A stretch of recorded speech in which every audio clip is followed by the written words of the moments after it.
Thank you for the occasion to address this chamber on this important matter. And I thank you, the honourable member, for giving us the opportunity to address it here today. I'm going to start by addressing the facts because the honourable member has indicated that he wanted this to be a factual discussion. So let it be. Mr. Speaker, the Liberal Party was in government in 2001 and willingly partook in the Durban conference at that time. Continued to participate in that conference after the hateful nature of that event became completely apparent. And in fact, after our party made it clear that we were calling on the government of that time to withdraw and get out. By contrast, this government was the Conservative government under this Prime Minister was the first in the entire world to pull out of the Durban II hate fest. All the other countries of the world followed us in making that decision. There is a clear and present distinction between those two approaches. And the honourable member might not like that fact, but it continues to be a fact, whether he likes it or not. I want to quote from the Victoria Times columnist on that point, Mr. Speaker.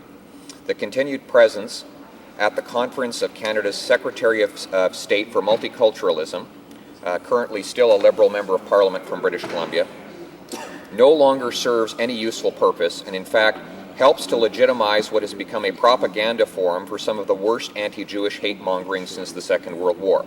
I'm quoting right out of the Victoria Times columnist for September 5th, 2001. Mr. Speaker, we have a clear and a very different position from the Liberal Party on the Durban process. They stayed with Durban. We left Durban.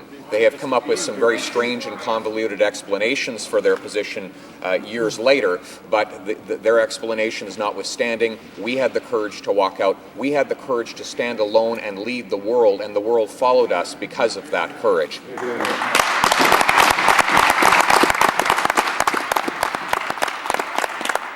Now, let's move to the second point on the brochure that the honourable member identifies, and that is fighting terrorism. It is true that this government was the first in the world to cut off public funds, aid funds, for the Hamas government elected in the Gaza Strip. Now, when we made that courageous decision, Mr. Speaker, we came up against opposition from the Liberal Party, and let me quote here again. I have here from the Globe and Mail on March 30th, 2006, and I will quote the then Foreign Affairs critic of the Liberal Party, who then went on to become its leader, its last leader, prior to the present one, and he said, and I quote, "The government should right away commit itself to maintaining the $52 million in help," said the Liberal Foreign Affairs critic. Quote, "The social problems in the territories are awful, and in fact Canada should do more, not less. So to cut the $7 million would be a mistake."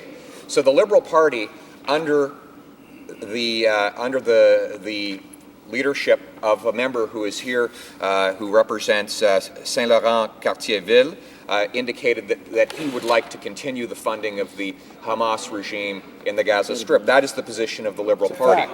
Now, the honourable member. Order. I've got the reference here. I'd be happy to table it after, Mr. Speaker. I'm quoting directly from the Globe and Mail. Now, on the subject of the legalization of Hamas and Hezbollah in Canada, two organizations that are rightfully listed as terrorist bodies in this country today. Anybody who was here during the debate in the early part of this decade on whether or not those two organizations should be listed would proudly and resoundingly give all of the credit to that decision, to the current Minister of International Trade, who led the charge against tremendous resistance within the Liberal government of that day.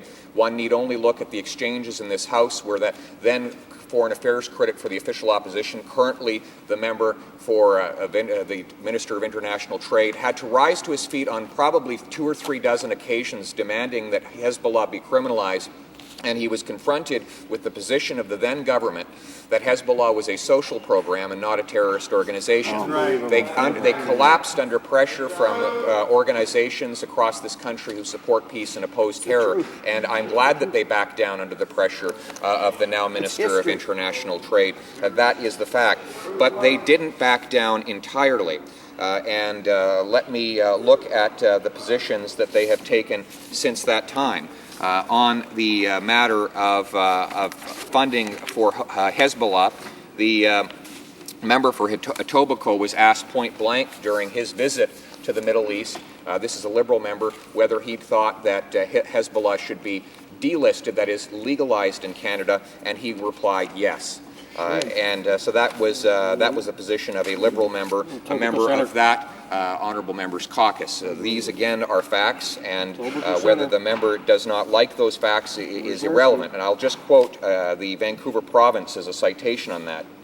Quote, when asked if he was in favour of Hezbollah being taken off the terror list, a Etobicoke Liberal said, quote, yes, I would be. He likened the situation in the Middle East to Northern Ireland. That's in the Vancouver Province, August 21st, 2006. Now, the evidence continues to pile up. I have here the public security critic, current public security critic for the Liberal Party, who's a spokesman on these issues for that party. And he says, quote, in the headline of an op-ed piece which he appears to have sent to his constituents, the Prime Minister's pro-Israel cheerleading is dangerous foreign policy shift. That's a quote, July 26th. That's the member of Parliament for Ajax Pickering, July 2006. I will be happy to table that as well. The Prime Minister's reversal, quote, this is a quote from him, the Prime Minister's reversal of Canadian foreign policy and one-sided pro-Israeli stance is short-sighted and dangerous, said the member of Parliament for Ajax Pickering. Now, I note the wording was very careful there. It wasn't just that he said that the Prime Minister's position in support of Israel was dangerous. He also said that this support for Israel represented a reversal, in his words, a reversal from the era of Liberal government. And he is absolutely right in pointing to a reversal, because it is we take the opposite position of the former Liberal government.